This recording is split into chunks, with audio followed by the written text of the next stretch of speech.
I was born with like a disability defect at birth, and my parents decided at 18 months that I had it amputated, which is probably like the best decision, and I really back them for doing that now. So I've always known to have one leg and always been an amputee, so it's pretty good. The way it influences basketball is that we have a points scheme, so you're allowed 14 points on court. And you have a 1.0, someone who's paralysed from like here above and will only have minimal arm sort of motion, no ab really. And then it goes up into half points to a 4.5, which is the minimal disability, which is what I'm classed under. Only having half a leg, it doesn't really affect wheelchair basketball too much. And then a normal person would be a 5-pointer. Okay, so you it's all you've ever known is to have a prosthetic leg. How far has the technology advanced to now? Loads. Yeah, so I first started receiving my false legs from Sheffield Northern General Hospital, and then I moved to Manchester Hospital, which I received much better legs, and they've really advanced now. I've got 3 false legs at one time. One lets me wear high heels when I go out. One's got like skin on it and looks quite real for like skinny jeans and such, and then the other one's like lightweight that I would wear every day for like sports or whatever. Okay, and what was life kind of like growing up? Did you kind of in school moving forward, was it ever an issue, kind of your leg in school with your friends, or has it always just been something you used to, so it's been normal? No, I think it was more parents who used to be like, oh, I don't want to invite Maddie over because she's got one leg, or blah blah blah. Like, kids are kids, we just get on with it, and you don't really see it like, oh cool, you've got one leg, let's go. But it's quite fun, like you get to make like stories up about it, like a shark bit off, or my dad was a pirate, or all sorts of stuff. So I used to play around with it a lot. And how have attitudes changed kind of towards people with disabilities and disability sport, kind of since you can remember it from an earlier age to now, especially post the Paralympics in 2012? I think a lot of it's changed. So I came into sport purely through accident, really. If I'd not had the courage to go speak to Callum Gordon, I wouldn't be here. But I think people are more publicly aware of it now with TV adverts, the games that had such a big profile. So I definitely think it's changed the way sports happened. But the thing with disability was, like, I would be in Meadowhall and I would be in normal clothes. No one would know that I'd been to a Paralympics, and people would be up to me like, oh, you've got one leg, can you go into the Paralympics? And then when you say like, oh yeah, I was in London, people are quite shocked by it. So it was quite good that people came up to you, because I think like the best way to handle disability instead of just staring at someone is just to go and ask them.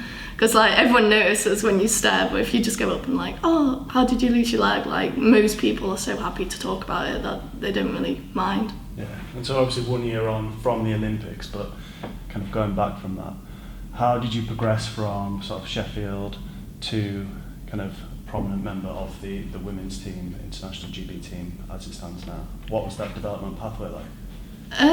It happened really quick. It sort of happened before my eyes, really. I couldn't really believe like where it was all going, because it was all happening so quick. At 10 I started playing wheelchair basketball, 10 years old at Sheffield.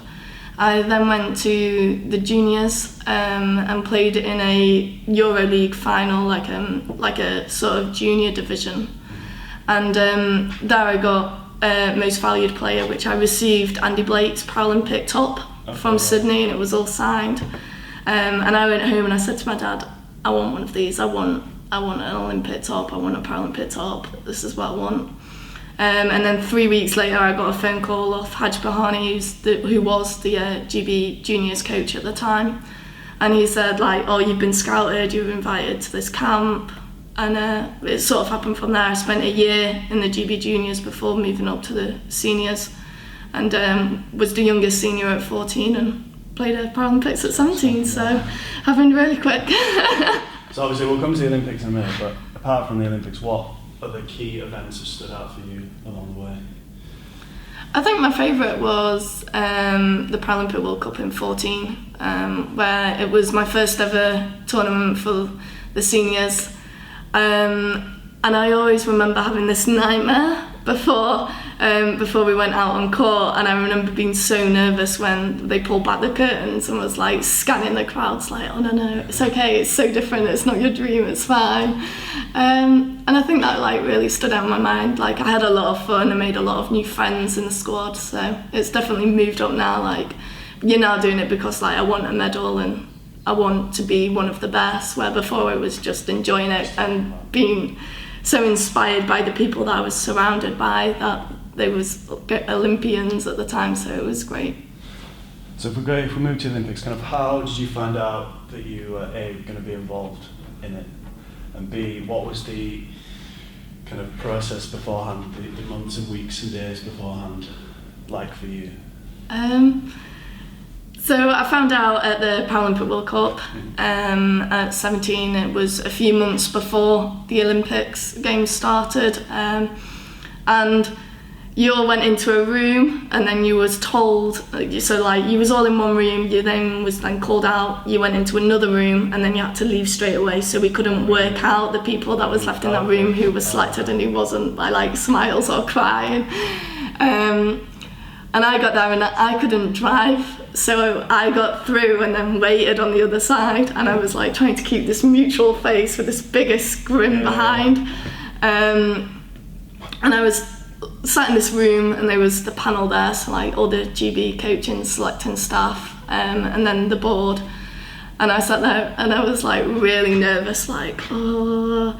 And my coach went, put your hands out, and he slapped the table and he went, you've not made the squad. And I was like, and he was like, oh no, we're only joking, you've made it, well done, congratulations, you can leave, is there anything you want to say to us? And I was like, thank you, like I could not believe he just slapped the table in front of me. So I went out and I sat there with the GB men who was waiting to do the same thing, and my best friend Harry Brown was in the team, and he was like thumbs up, and I was like and then I remembered that I had to be really mutual in front of everyone, so I think I gave it away, but it was really good. And how much pressure was on not only yourself but the team going into the games, because obviously wheelchair basketball as a sport is very competitive, there's a lot of teams with similar ability from around the world. How conscious were you that, obviously with it being in London and a lot more attention on disability sport in general, how much did that weigh on you going into the games, or were you just looking at it like it's another game but we get to play in this amazing arena? I think leading up to it, it was crazy, the pressure. So we're in Donis. No, leading up to the games, there was an immense amount of pressure. So really everything from the lottery funding to the players to the actual team to us setting goals of where we wanted to reach. And I think at the time you say, yeah, a gold medal, but realistically us getting 7th was pretty good.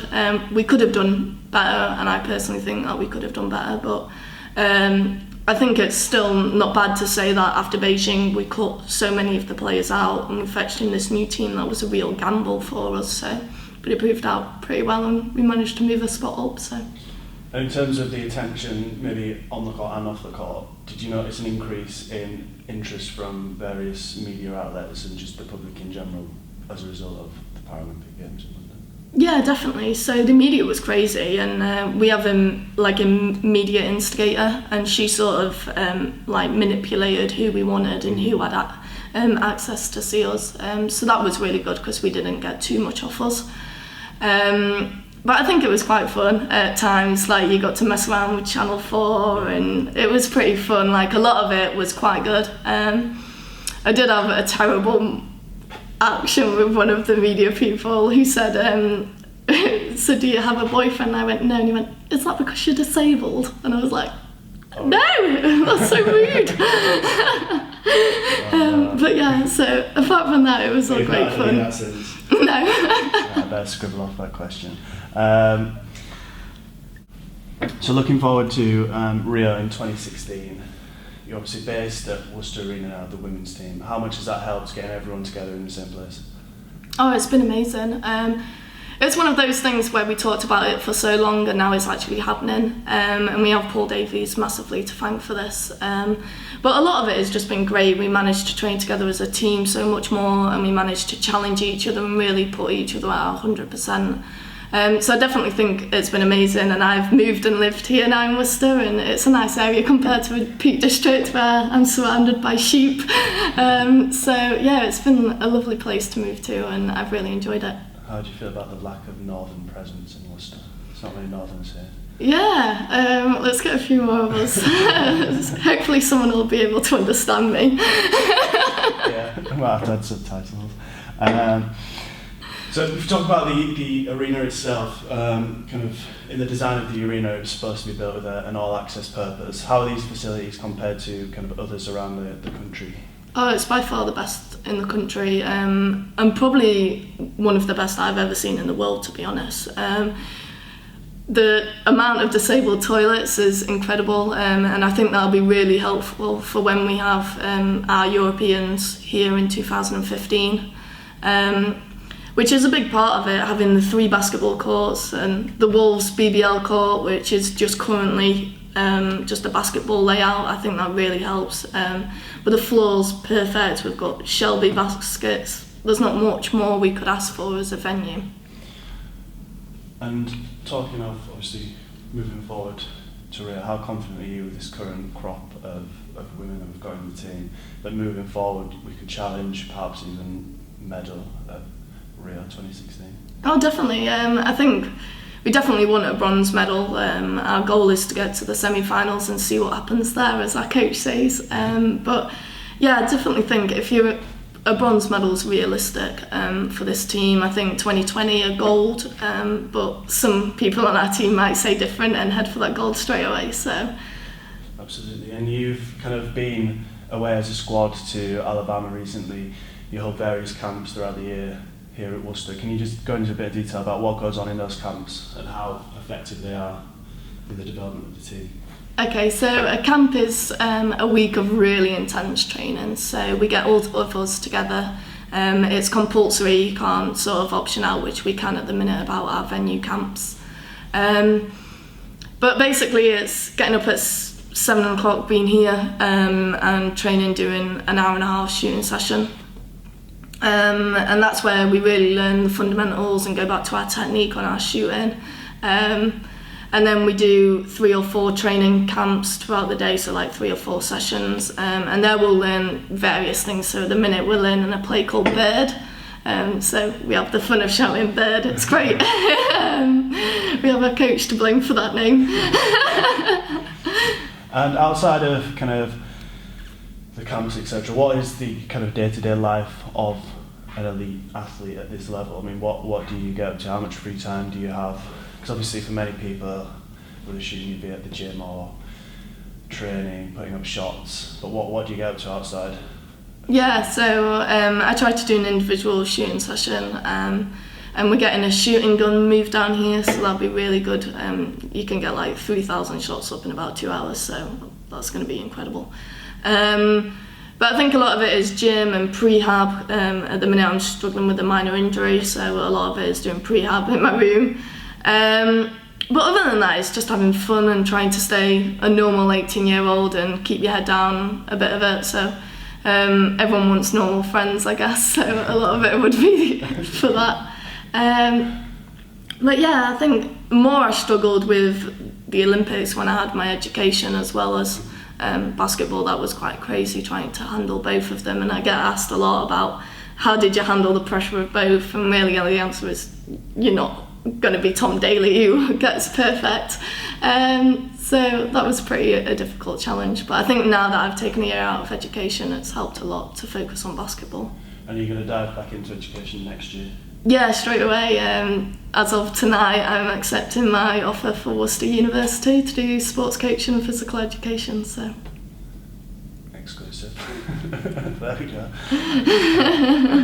And outside of basketball, moving away, you do various other things, including speaking to schools and kids.